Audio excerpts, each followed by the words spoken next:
ओम विष्णुपादाय कृष्णप्रेष्ठाय भूतले श्रीमते भक्ति वेदांत स्वामिनिते नामिने हरे कृष्ण कृष्ण कृष्ण हरे हरे हरे राम राम राम हरे हरे।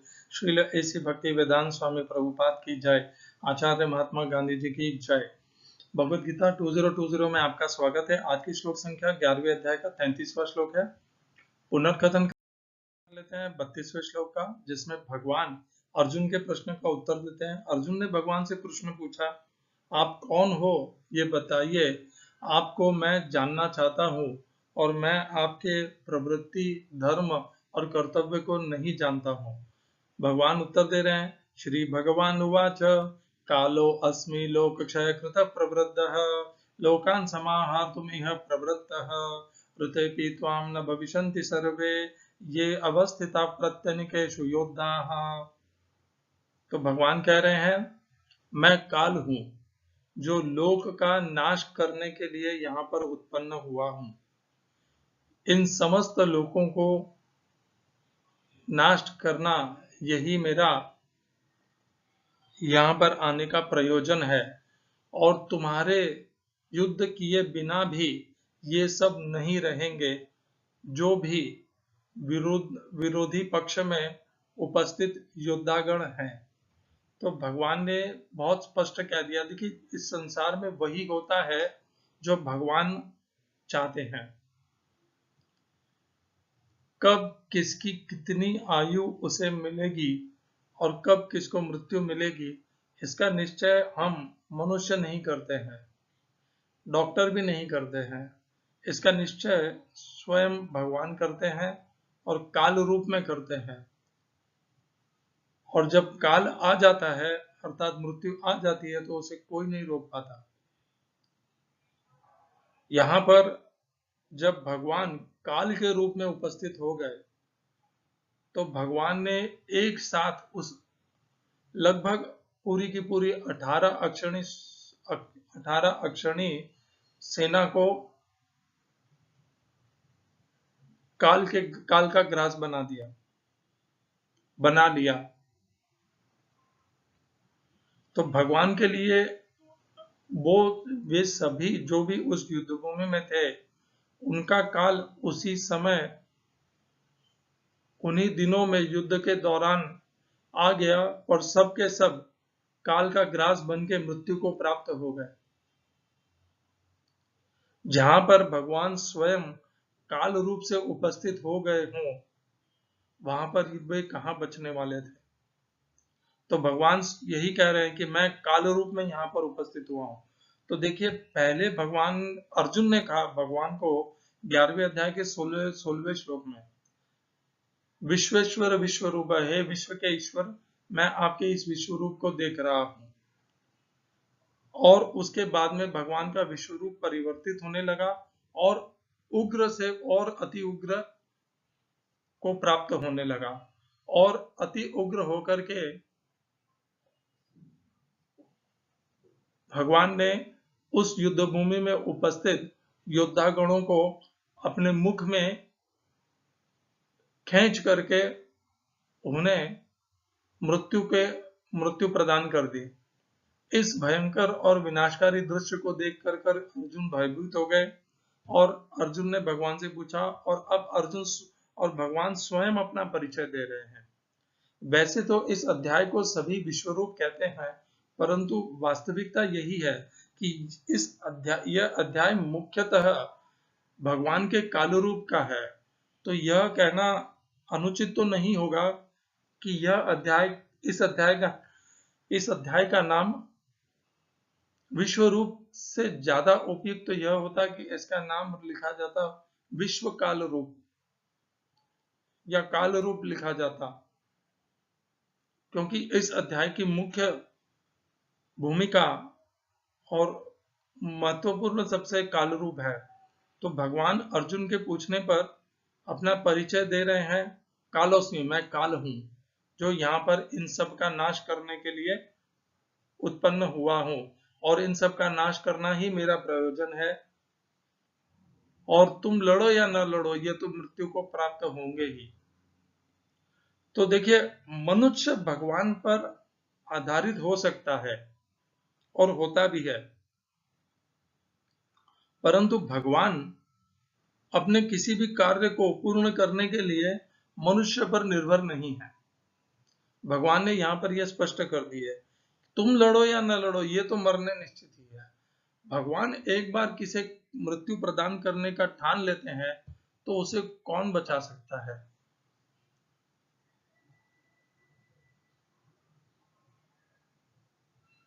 हम अर्जुन भगवान श्री कृष्ण का सहयोग करे या न करे, उन योद्धाओं का मरना तो निश्चित ही है।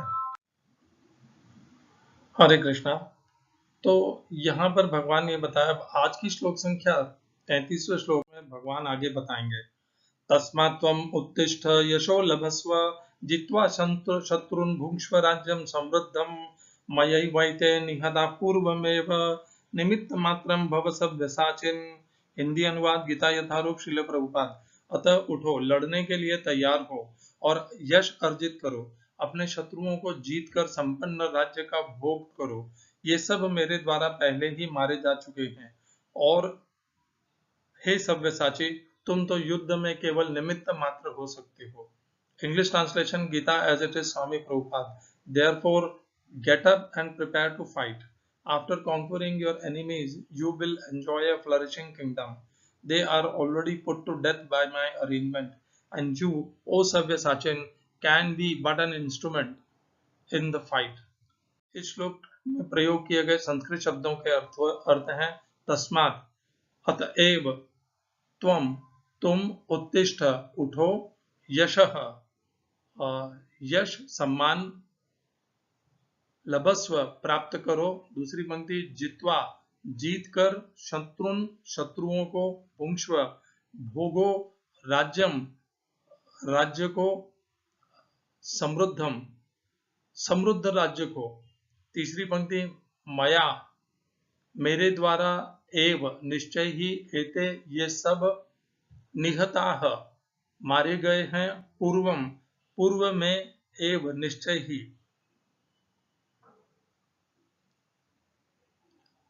आखिरी पंक्ति, निमित्त मात्रम, केवल कारण मात्र, भव, हो जाओ, बनो, सव्यसाचिन, हे सव्यसाची।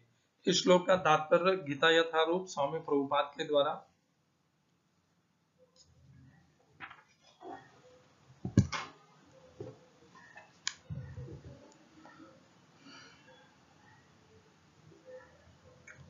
सव्यसाची का अर्थ है वह जो युद्ध भूमि में अत्यंत कौशल के साथ तीर छोड़ सके। इस प्रकार अर्जुन को एक पटु योद्धा के रूप में संबोधित किया गया है, जो अपने शत्रुओं को तीर से मारकर मौत के घाट उतार सकता है। निमित्त मात्रम, केवल कारण मात्र, यह शब्द भी अत्यंत महत्वपूर्ण है। संसार भगवान की इच्छानुसार गतिमान है। अल्पज्ञ पुरुष सोचते हैं कि यह प्रकृति बिना किसी योजना के गतिशील है और सारी सृष्टि आकस्मिक है। ऐसे अनेक तथाकथित विज्ञानी हैं जो यह सुझाव रखते हैं कि संभवतया ऐसा था या ऐसा हो सकता है, किंतु इस प्रकार के शायद या हो सकता है का प्रश्न ही नहीं उठता। प्रकृति द्वारा विशेष योजना संचालित की जा रही है। यह योजना क्या है? यह विराट जगत बद्धजीवों के लिए भगवान के धाम वापस जाने के लिए सुअवसर सुयोग है। जब तक उनकी प्रवृत्ति प्रकृति के ऊपर प्रभुत्व स्थापित करने की रहती है, तब तक वे बद्ध रहते हैं, किंतु जो कोई भी परमेश्वर की इस योजना इच्छा को समझ लेता है और कृष्ण भावनामृत का अनुशीलन करता है, वह परम बुद्धिमान है। दृश्य जगत की उत्पत्ति तथा उसका संहार ईश्वर की परम अध्यक्षता में होता है। इस प्रकार कुरुक्षेत्र का युद्ध ईश्वर की योजना के अनुसार लड़ा गया।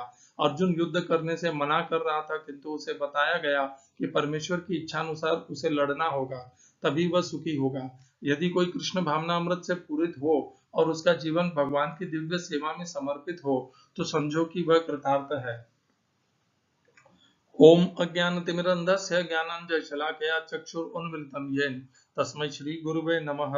एकं शास्त्रं देवकीपुत्र गीतम्, एको देवो देवकीपुत्र एव, एको मंत्रस्तस्य नामानि यानि, कर्माप्येकं तस्य देवस्य सेवा। हरे कृष्णा। बहुत ही महत्वपूर्ण श्लोक है ये। भगवान सीधे सीधा अर्जुन को विश्वास दिला रहे हैं, दृढ़ता दिला रहे हैं, उसका आत्मबल विकसित कर रहे हैं। कह रहे हैं भगवान, अब तस्मात इसलिए तुम उठो और यश को प्राप्त करो। यश इंसान कब प्राप्त करता है? जब वह युद्ध को जीतता है, शत्रुओं पर विजय प्राप्त करता है। तो भगवान कहते हैं तुम यश को प्राप्त करो। कैसे? युद्ध को जीत करके और शत्रुओं को जीत करके। और शत्रुओं को जीतने के पश्चात क्या बचता है? जब शत्रु नहीं बचेंगे तो राज्य बचेगा, तो उस राज्य को भोगना है। और कैसे राज्य को? युद्ध के बाद में एक वीरान राज्य को नहीं कह रहे हैं भगवान। भगवान कह रहे हैं एक समृद्ध राज्य को तुम्हें उसका शासन करना है, भोगना है। क्यों? क्योंकि मेरे द्वारा ये तुम्हारे शत्रु जो हैं ये पहले ही मारे जा चुके हैं। अर्जुन को भगवान कह रहे हैं कि तुम्हें तो केवल निमित्त बनना है। हम मनुष्य केवल निमित्त बन सकते हैं। यहाँ पर एक श्लोक अत्यंत महत्व, देखिए इस एक ही श्लोक के अनेकों अर्थ हैं। सव्यसाचिन शब्द का अर्थ तो यही होता है कि अर्जुन एक ऐसा योद्धा था जो दाएं और बाएं दोनों हाथों से बाण को छोड़ सकता था और अत्यंत तेजस्विता से उन्हें दोनों हाथों से छोड़ सकता था, इसीलिए उसे सव्यसाची कहा जाता था। हर एक धनुर्धारी में यह योग्यता नहीं होती कि वह दोनों हाथों से बाण छोड़ सके।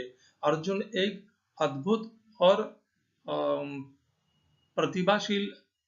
प्रतिभाशाली योद्धा हैं जिनके पास में वह गुण है कि वह दोनों हाथों का प्रयोग करके बाण को छोड़ सकते हैं, अनुसंधान करके उसको छोड़ सकते हैं।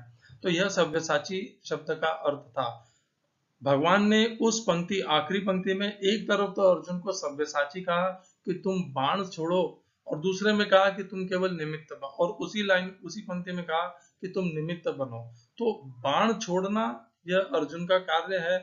शत्रु मरेंगे या नहीं यह भगवान की इच्छा के ऊपर है, और इसीलिए अर्जुन को तो केवल अपना कर्तव्य करना है, अपना भगवान का निमित्त बनना है। इसी प्रकार हम भी जब जीवन जीते हैं तो महात्मा गांधी निमित्त बने भारत की स्वतंत्रता के संग्राम में। इसी प्रकार अनेकों महत्वपूर्ण नेताओं ने, सुभाष चंद्र बोस ने, अनेकों लोगों ने इस संग्राम में अपना सर्वस्व न्यौछावर किया, अपने प्राण न्यौछावर किए। तो इस प्रकार वे भगवान के उद्देश्य के निमित्त बने। उस समय उस संग्राम का नेतृत्व महात्मा गांधी हम संसारी लोगों के लिए भले ही कर रहे हों, और यह भी माना जा सकता है कि महात्मा गांधी जी के नेतृत्व में अनेकों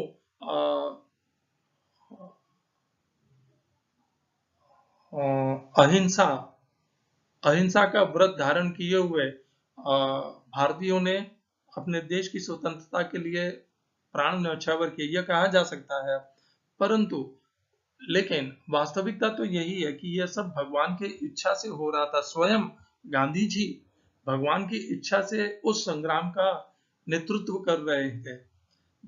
भगवान ने गांधी जी को वह शक्ति, आत्मबल प्रदान नहीं किया होता कि वह इस संग्राम का नेतृत्व कर सकते, तो कहां से ये करोड़ों की जनसंख्या गांधी जी के एक शब्द पर अपने प्राण न्यौछावर करने के लिए आतुर हो जाते और स्वयं को न्यौछावर करने के लिए तत्पर हो जाते। तो यह सब भगवान की कृपा है, गांधी जी का आत्म अनुसंधान है जिससे यह सब हो सका।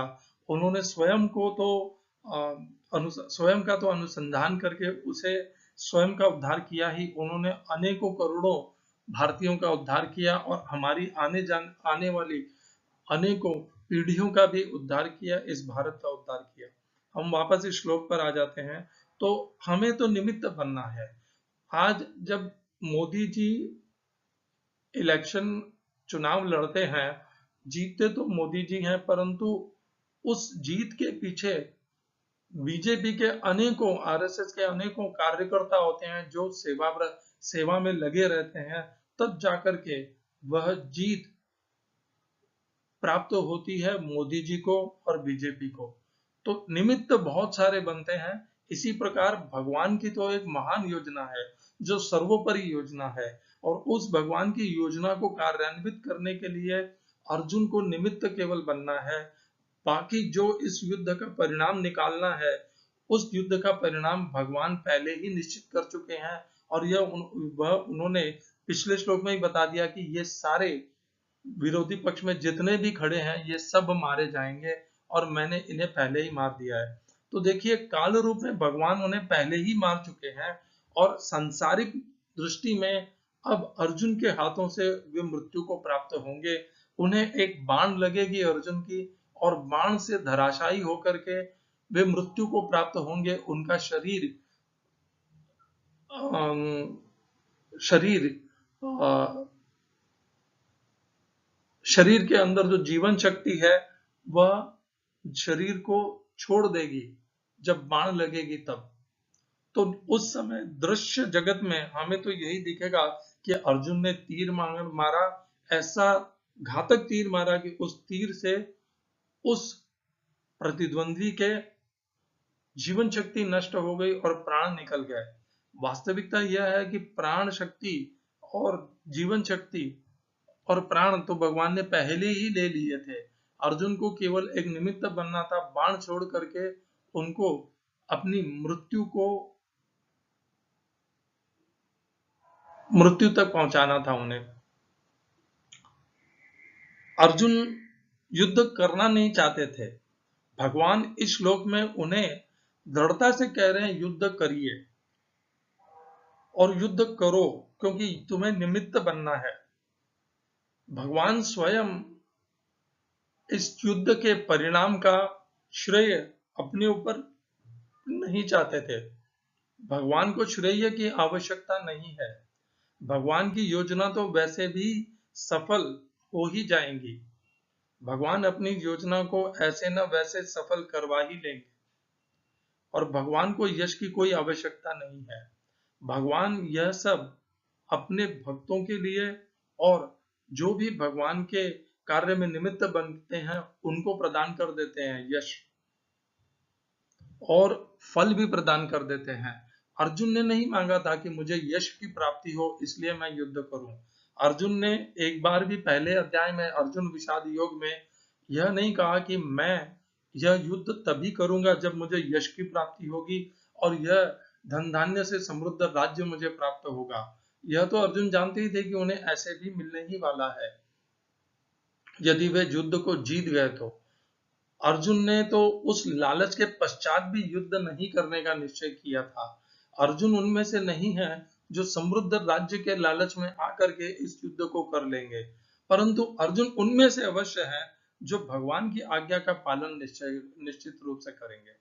तो भगवान ने इसमें सीधे सीधे अर्जुन को आज्ञा दे दी कि तुम उठो, युद्ध करो, शत्रुओं को पर विजय प्राप्त करो और उसके परिणाम स्वरूप राज्य को, समृद्ध राज्य को भोगो। और अर्जुन भगवान की आज्ञा को शिरोधारी करते हैं, ग्रहण करते हैं, उसे स्वीकार करते हैं, निभाते हैं। यदि हम अपनी विजय, अपनी सफलता और उसका आधार स्वयं को बना लेते हैं तो हमारे भीतर अहंकार आ जाता है, हम कर्ता बन जाते हैं, हम फल से जुड़ जाते हैं, हम कर्म फल के बंधन से भी बन जाते हैं। तो भगवान ने यहाँ पर इस श्लोक में किस प्रकार कर्मयोगी बनना यह बता दिया है। कर्मयोगी का व्यवहार ऐसा ही होना चाहिए। कर्मयोगी को कभी यह नहीं समझना चाहिए कि वह यह कर्म कर रहा है।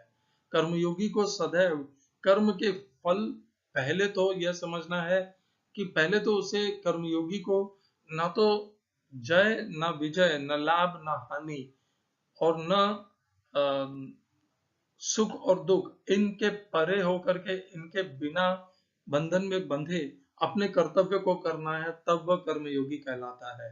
और दूसरा, उसे किसी भी प्रकार के फल की आसक्ति में बंद करके भी कर्म नहीं करने हैं और इस भान से भी नहीं करना है कि मैं इन कर्मों का करता हूं।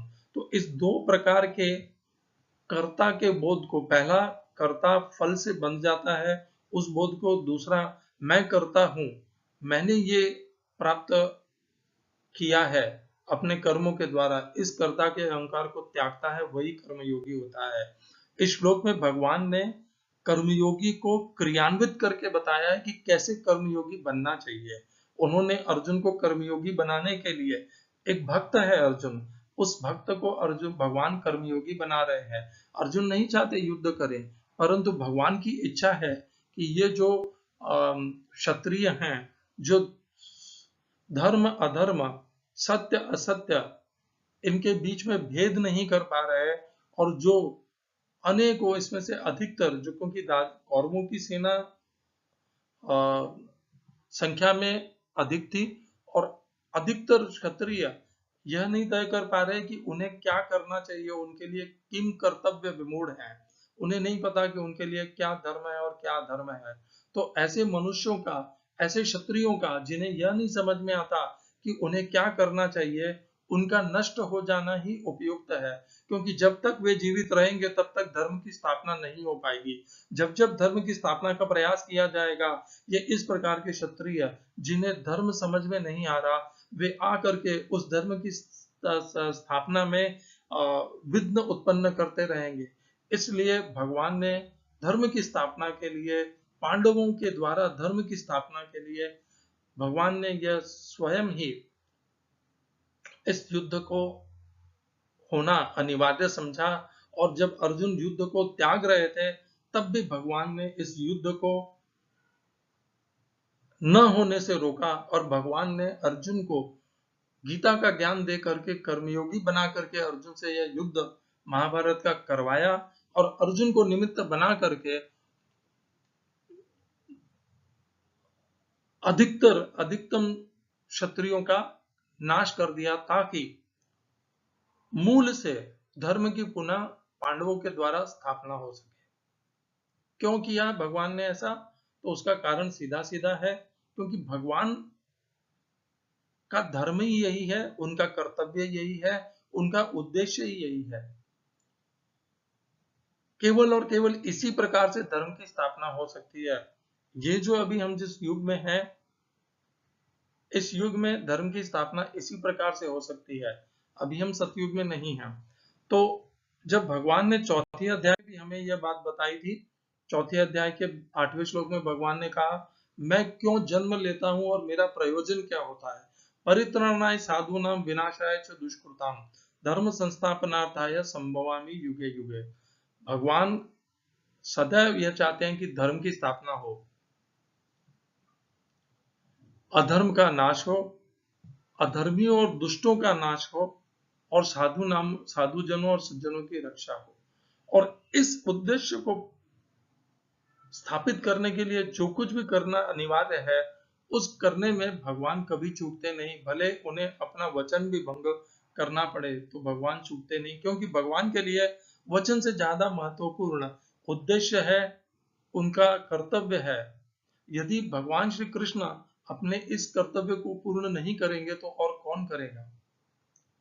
यह कर्तव्य धर्म की स्थापना का, अधर्मियों का, पापियों का नाश का, यह केवल और केवल भगवान श्री कृष्ण अर्थात विष्णु भगवान का ही यह कर्तव्य है। आप देखिए, जो राक्षस और असुर होते हैं, उन्हें ब्रह्मा जी और शिव जी के शरण में जाने से, उनकी ब्रह्मा जी और शिव जी की आराधना और उपासना करने में कभी भय नहीं लगता, क्योंकि उन्हें पता है कि ब्रह्मा जी और शंकर जी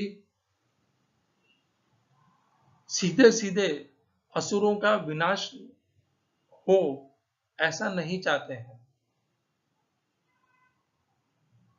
और न ही ब्रह्मा और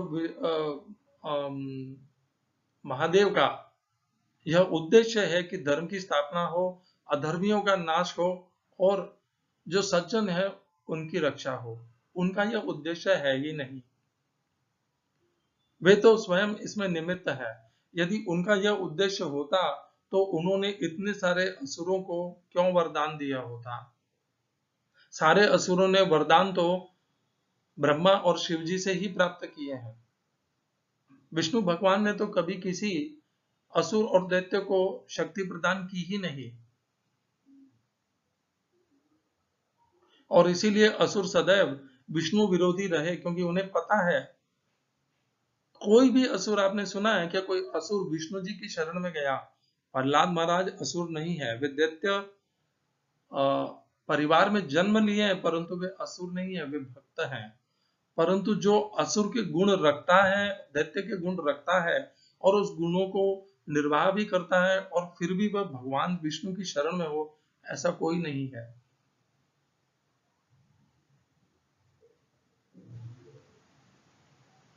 तो इसी प्रकार भगवान के भक्त सदाचारी सज्जन ही बन सकते हैं। अपने अंदर सदाचार और सज्जनता को विकसित कीजिए। अपने अंदर जितने भी दुर्गुण हैं, असुर संपत्ति है, उसको उसका त्याग कीजिए, उसके ऊपर विजय प्राप्त कीजिए, तभी आप भगवान के प्रिय बन पाएंगे। हम पुनः श्लोक पर लौट आते हैं। भगवान अर्जुन से कहते हैं कि तुझे निमित्त बनना है। स्वामी रामसिक दास जी ने बहुत अच्छे से कहा, 5वें अध्याय के 12वें श्लोक में भी क्या कहते हैं, कहा जाता है। देखिए 5वें अध्याय का 12वां श्लोक क्या कहता है। वह कहता है कि यदि हमने कर्म से जुड़ करके अगर हमने कर्म किया तो हम फले सक्तो निबध्यते, युक्त कर्म फलम त्यक्त्वा शांति मापनोति नैष्टिकीम, अयुक्त काम कारेण फले सक्तो निबध्यते। यदि हम युक्त, किससे युक्त होना है, भगवान श्री कृष्ण से युक्त होना है। यदि हम भगवान से युक्त होकर के कर्म के फलों को त्याग करके अपना कर्म करेंगे तो हम भगवान को अर्थात शाश्वत शांति को प्राप्त करेंगे।